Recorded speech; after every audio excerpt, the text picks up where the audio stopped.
Kerja masih pakai laptop, apakah masih relevan di era future of work ini? Apakah benar tablet sudah saatnya bisa menggantikan laptop? Dengan harga berapa nih tablet yang kita ngomongin? Lalu bagaimana caranya agar kita bisa memastikan bahwa tablet itu memang benar-benar bisa dipakai secara efektif untuk mempersiapkan kita ready for the future?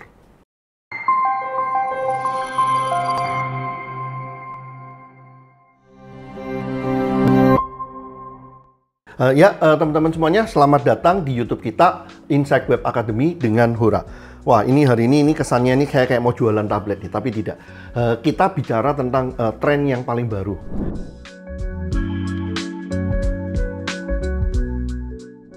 Kalau teman-teman sempat lihat ya, kita coba perhatikan di pasar. 2 tahun terakhir ini banyak sekali tablet yang keluar, terutama Huawei itu sangat agresif ya di pasar. Kemudian kita juga tahu Samsung mengeluarkan yang dibilang serinya S9 ditambah S9 FE dan ada juga yang serinya A9 ya. Kalau Huawei kan banyak banget tuh MatePad apa gitu. Saya lihat jumlahnya banyak. Ditambah dengan Xiaomi, kemudian sekarang terakhir PocoPad. Sebenarnya kalau kita lihat apa yang terjadi ya di sininya. Untuk saya yang menarik perkembangan di 2-3 tahun ini terutama terkait dengan sekarang ya, tablet dengan harga nggak sampai 3 juta itu sebenarnya untuk keperluan office itu udah jauh lebih dari cukup loh. Saya memang salah satu penggemar lah segala macam gadget ini ya. Kita udah sempat beli beberapa tahun yang lalu, pokoknya yang namanya tablet kalau harganya terlalu murah itu pada dasarnya nggak bisa dipakai. Untuk nulis nggak enak, displaynya kurang bagus, and so on. Tapi yang terakhir kita beli beberapa, kita ada beli punyanya Huawei, kita ada beli punyanya Samsung, kita ada beli punyanya Redmi, dan beberapa yang lain yang harga sekitar 3 jutaan. Kita udah tes di 3 bulan terakhir ini di kantor dengan beberapa tim kita, dengan anggota-anggota tim kita untuk pemakaian office, untuk buat notes taking, untuk nonton YouTube, untuk nonton online learning, itu semuanya bagus loh. Nah, ini satu hal ya, jadi dalam artian teknologinya ini sekarang udah cukup matang dalam artian harganya udah terjangkau untuk bisa dipakai sesuatu yang benar-benar useful untuk para knowledge worker. Bagaimana cara tablet dimanfaatkan oleh para knowledge worker? Kalau misalkan kamu tanya apakah tablet bisa meningkatkan produktivitas aku, jawabannya iya. Karena sebagai seorang product analyst dan bersinggungan dengan knowledge, aku membutuhkan device yang bisa aku bawa kemanapun ketika aku ada di cafe ataupun di tempat mana yang kurang nyaman untuk membawa laptop. Yang satunya lagi, kita ngelihat ada semacam tren ya. Sekarang kita bicara tentang knowledge economy. Yang namanya knowledge economy itu apa? Ya, informasinya banyak. Informasinya banyak, yang bisa kepake juga banyak, yang sampah mungkin lebih banyak lagi, dan banyak kerjaan. Itu kita bicara tentang bagaimana managing ini knowledge kan. Kemudian di banyak karir kita sekarang bicara tentang knowledge worker yang perlu belajar dengan lebih cepat. Terus kalau kita lihat lagi, kalau dulu yang namanya tablet itu pemakaiannya mungkin entertainment, kemudian productivity, office. Sekarang kan kita banyak bicara tentang personal knowledge management.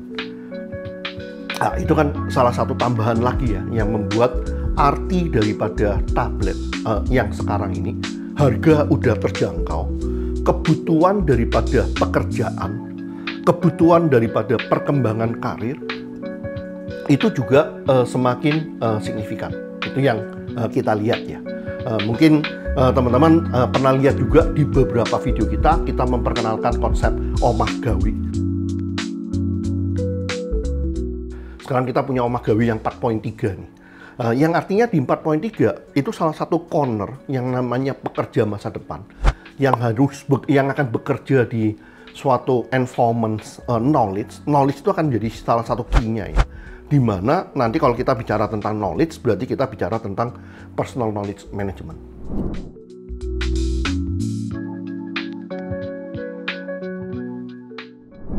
Yang artinya sekarang konkretnya apa sih?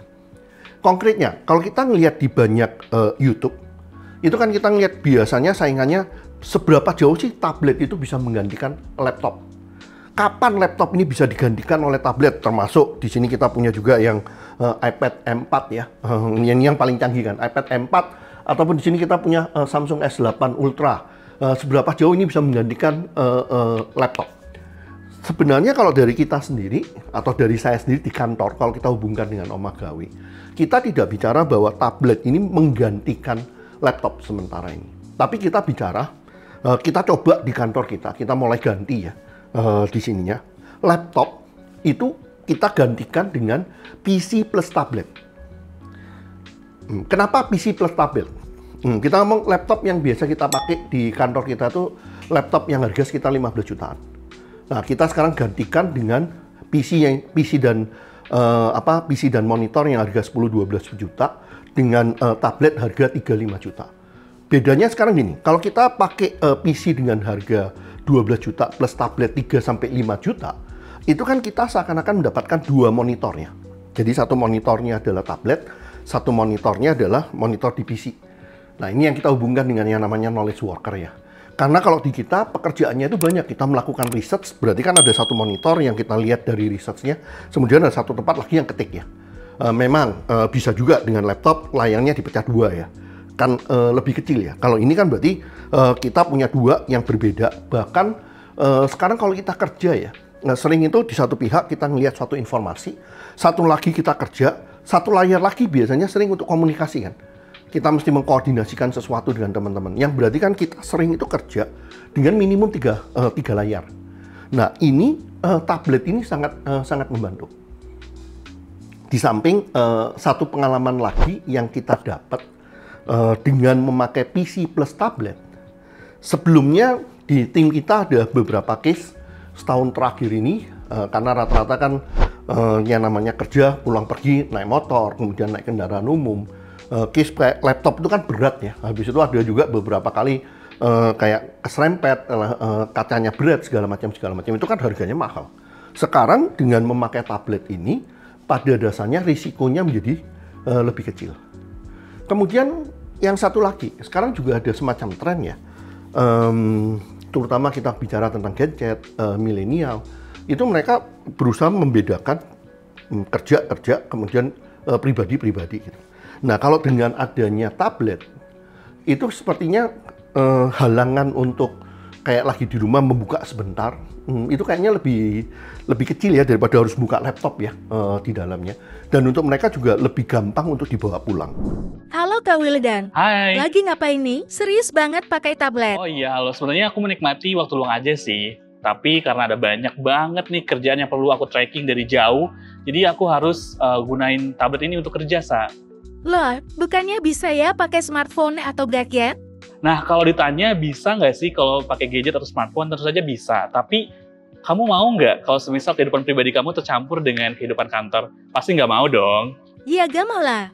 Nah, salah satunya kita pisahkan device-nya antara smartphone dan tablet. Gitu ya ternyata fungsi tablet. Betul. Terima kasih Kak Wildan. Ya.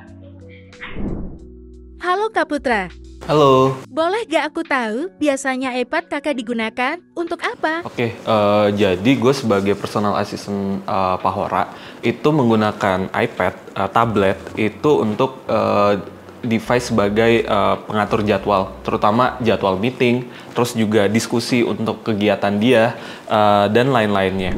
Yang terakhir alasannya juga, tadi saya bicara tentang knowledge economy, knowledge worker, personal knowledge management, yang berarti kan zaman sekarang yang namanya kalau kita mau pengembangan dirinya kita itu lebih maju, kita kan mesti banyak mendapatkan informasi ya.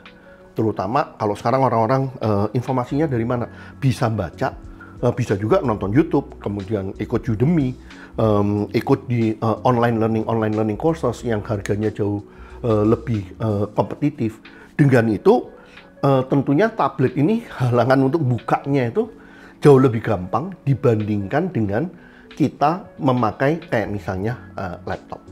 Kak Aksa, aku mau tanya dong. Halo. Setuju gak tablet bisa gantiin laptop? Kalau kamu tanya aku dan roleku sebagai product analyst, kayaknya aku kurang setuju ya dengan pendapat tersebut. Karena bagaimanapun, untuk mengelola dokumen yang memiliki kompleksitas yang tinggi, tentu membutuhkan device yang kompatibel dan tempat yang cukup mumpuni dan layarnya sangat lebar ya. Nah, di sini aku menggunakan tablet dari Huawei dan juga stylusnya. Nah, ketika aku sedang berada di kafe, aku bisa menulis ide-ideku yang muncul secara tiba-tiba dan kemudian menuliskannya dan memindahkannya ke Notion sebagai second brain aku. Terima kasih.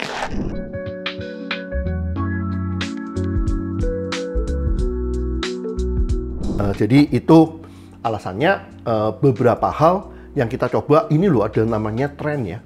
Tren sekarang teknologi ini menjadi harganya terjangkau dan cocok untuk kita-kita yang namanya knowledge worker di dalamnya. Kemudian yang satunya lagi namanya dunia, knowledge ekonomi segala macam, bermain dengan data, bermain dengan informasi itu menjadi key di sini ya. Yang berarti kerja hanya dengan satu laptop, dengan satu layar, walaupun bisa dipakai dua, walaupun layarnya mungkin bisa jadi 4 atau 5, itu terkesan kadang-kadang udah tidak produktif lagi. Kita butuh layar tambahan.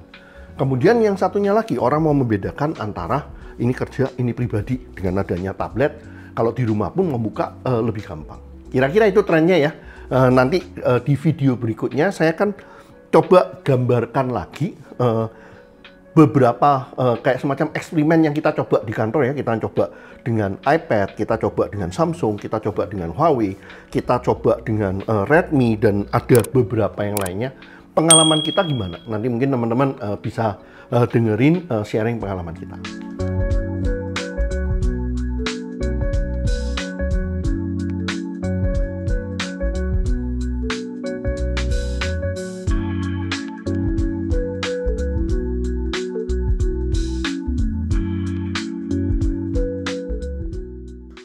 Yuk comment, like, dan subscribe YouTube Insight Web Academy dan temukan insight menarik lainnya.